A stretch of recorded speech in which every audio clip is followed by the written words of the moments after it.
Oi, eu sou Anderson, aqui é o canal Cine Residência. Eu quero falar aqui hoje sobre o filme Acredite em Mim, a história real de Lisa McVey. Tá fazendo o maior sucesso nas buscas, tá sendo bem comentado. E olha, eu falo pra você sobre essa história real que aconteceu na cidade de Tampa, na Flórida, nos Estados Unidos, tá? Fica aí só mais um pouquinho que eu já conto pra você essa história. Olha esse filme Acredite em Mim, a história real de Lisa McVey. É um filme que está disponível na Netflix desde dia 1º de fevereiro deste ano. É um filme que conta a história de uma garota que, aos 17 anos de idade, ela foi abusada sexualmente por um serial killer na cidade de Tampa, na Flórida, nos Estados Unidos. E também devido à sua coragem, ela conseguiu ajudar a desvendar esse caso, pois esse agressor estava já há meses dando um nó na polícia de Tampa, e ela conseguiu, com a sua coragem e dedicação, conseguiu ajudar a desvendar esse caso desse maníaco que fazia várias vítimas e atacava várias mulheres pela cidade. Uma das partes mais intrigantes do filme é quando Lisa consegue sair do cativeiro e que a polícia começa a fazer uma investigação mais a fundo sobre isso. Então, quando a polícia começa a investigar a família que a Lisa vive, que é a avó dela no momento, a avó dela começa a dar uma versão totalmente diferente. Começa a falar que a Lisa estava inventando tudo isso aí, mas por quê? Com medo que a polícia descobrisse que o namorado da avó ficava abusando também sexualmente da Lisa. E a mãe da Lisa não queria ficar com ela porque era uma drogada e também envolvida em coisa errada. E então a menina Lisa era obrigada a ficar na casa da avó e aceitando tudo aquilo ali. E sempre que a polícia interrogava alguma coisa, a avó dela e mais as pessoas da casa ali, como por exemplo o namorado da avó, fazia parecer com que Lisa, o que Lisa contasse fosse uma coisa confusa, para poder confundir a polícia, para poder não descobrir que ela também era abusada pelo namorado da avó e que a mãe era uma drogada. Mas esses familiares estrambelhados da Lisa não contavam com uma coisa. O sargento Larry levou o caso a sério, resolveu fazer uma investigação séria, pois ele percebeu que algo de errado havia ali. Porque se a Lisa falava com tanta seriedade e chorava o tempo todo falando isso aí, e ele sempre contra ela, ele percebeu que tinha alguma coisa de errado nisso daí. E outra coisa, o serial killer solto pela cidade, sequestrando e atacando várias mulheres. Então, o que o sargento Larry fez? Ele pensou, não, isso aí, ela pode ter sido também uma vítima desse serial killer. Vamos investigar o caso mais a fundo.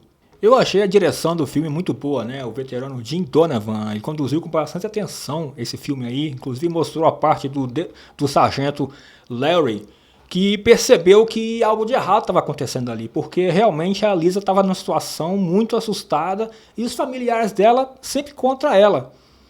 E o que acontece? Lisa passou por alguns policiais antes que não deram nem muita atenção para ela, mas o sargento Larry levou a fundo e deu uma lição do que é ser um bom policial que sabe investigar e levar o caso até o fim. Já no sequestro, Lisa percebe que ao chorar como uma vítima indefesa, o agressor, o nome dele na verdade era Bob Joy Long, se sente mais excitado e é o que motiva ele, o sofrimento.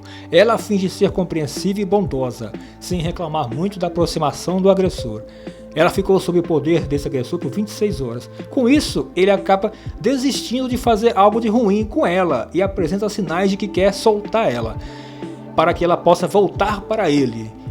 E a liberta então, apesar de que vemos o criminoso sozinho no carro se arrependendo e tentando reencontrá-la.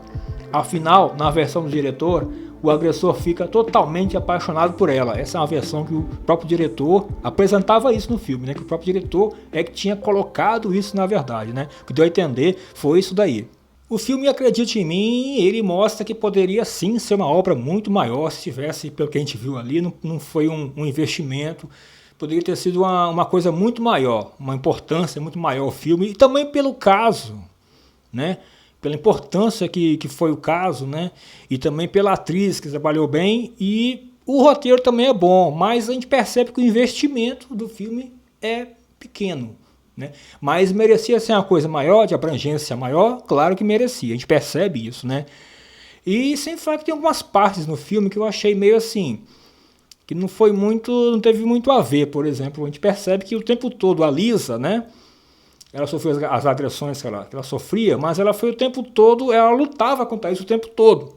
Talvez foi uma versão mais que o diretor quis colocar na visão dele, né? Por exemplo, umas cenas em casa, na casa da avó dela, o namorado da avó dela atacava ela de vez em quando. Ela na cozinha, ou ela no quintal, ele ia atrás dela, atacava ela direto, ficava abusando dela, entendeu? O tempo todo, e ela às vezes não mostrava que ela não lutava contra isso, né? Ela estava já tão acostumada com esses abusos feitos por ele, e ela estava já até acostumada, né? Mas o ponto forte do filme é o quê? É mostrar que ela foi uma pessoa forte o tempo todo. Contra o agressor, né? Contra o maníaco, o serial killer, e também durante o filme todo, né? Mas tem parte que ela se mostra muito frágil, mas deu a entender que isso tenha sido uma versão que o próprio diretor tenha colocado no filme, né? E bem no começo do filme mostra a Lisa saindo do trabalho dela, uma lanchonete que ela trabalhava, às 2 da manhã. Com isso, esse serial killer ele estava fazendo o que já? Já há alguns dias já estava vigiando ela para poder planejar como é que ia ser o ataque dele. Então, nesse dia, que ela saiu às 2 da manhã, foi a hora que ele se aproximou. Ele pegou ela, colocou ela no carro, à força, colocou uma arma na cabeça dela, colocou ela no carro e levou ela para o cativeiro. Nisso, ela ficou inclusive 26 horas sob o poder desse maníaco. Ela conseguiu durante algum tempo, ela conseguiu memorizar alguns detalhes, né, da casa que ela ficou lá presa, né, para poder tentar ajudar na investigação. E também algumas partes do carro ela tentou memorizar. E também o diretor Jim Donovan teve cuidado de conduzir isso daí, né, como eram umas cenas de abuso, né? Então ele teve todo o cuidado de poder conduzir de forma que pudesse ser mostrado, mas sem ficar aquela coisa agressiva demais, né? E o filme mostra o seguinte, né? A determinação do sargento Larry foi determinante, né? Foi um dos pontos fortes do filme, né? Porque ela passou por alguns policiais antes que tentaram investigar o caso, mas que não fizeram muita coisa, né? Ele até se propôs levar para morar na casa dele, com a família dele, para poder ter mais segurança com isso, né? E acabou passando alguns dias na casa de uma amiga desse policial para poder ela ficar mais segura. E olha, o filme mostra o seguinte também, a Lisa, né? Ela passou por todo esse tipo de abuso aí, tanto com esse maníaco e também em casa. Na casa da avó dela, ela também passava por isso. Então nada disso aí era novidade para ela, porque ela sofria coisa pior na casa da avó dela. O namorado da avó agredia ela o tempo todo e fazia abuso com ela. Então ela não sabia o que era pior, se era ficar no cativeiro com esse maníaco ou ficar na casa da avó para também ser abusada. Então ela era uma pessoa muito corajosa. Ainda teve a ideia, teve a cabeça no lugar ainda, para tentar memorizar algumas partes do ambiente que ela ficou presa, para tentar ajudar a polícia. E foi nesse ponto que o sargento Larry pensou, poxa, além de tudo que ela está passando, ainda ela é muito corajosa. Então o filme bate muito nessa tecla aí, né? A coragem de Lisa McVeigh, né? De ter sido a pessoa que ela foi, ela foi uma pessoa forte, né? Porque para passar o que ela passou ali, teve a cabeça no lugar e conseguiu, acima de tudo, mostrar que foi uma pessoa forte. Que uma outra pessoa talvez não conseguiria fazer tudo o que ela fez, né?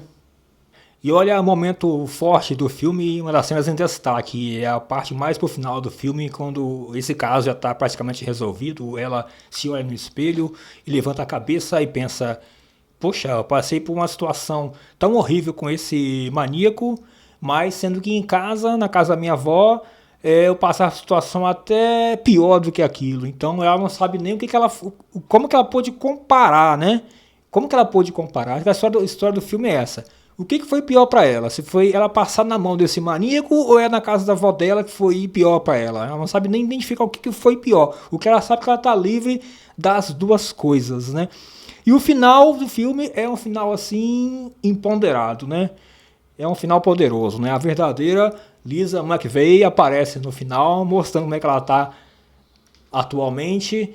Mostra que ela é uma policial, ela é uma xerife, ela aparece uniformizada e toda, né, poderosa ali, mostrando que ela venceu, conseguiu estudar, conseguiu crescer na vida e luta hoje contra esse tipo de pessoa, né, contra esses maníacos, né? Ela é uma verdadeira heroína na cidade lá de Tampa, né? Ela é uma pessoa que mostrou que deu a volta por cima. Acho que o filme deu uma lição super bacana. O final é um final aquele que você sempre, um final que a gente sempre espera de um filme. Acaba tudo bem, tudo ótimo. Esse foi o final. O final poderoso, um final poderoso. E eu tô toda quarta-feira às 17 horas trazendo análise como essa, tá? Se você achou essa análise interessante, se você gosta de filme baseado em história real, então se inscreve no canal, deixe no seu comentário, que eu toda quarta-feira às 17 horas eu estarei aqui sempre trazendo novidade aqui, ok?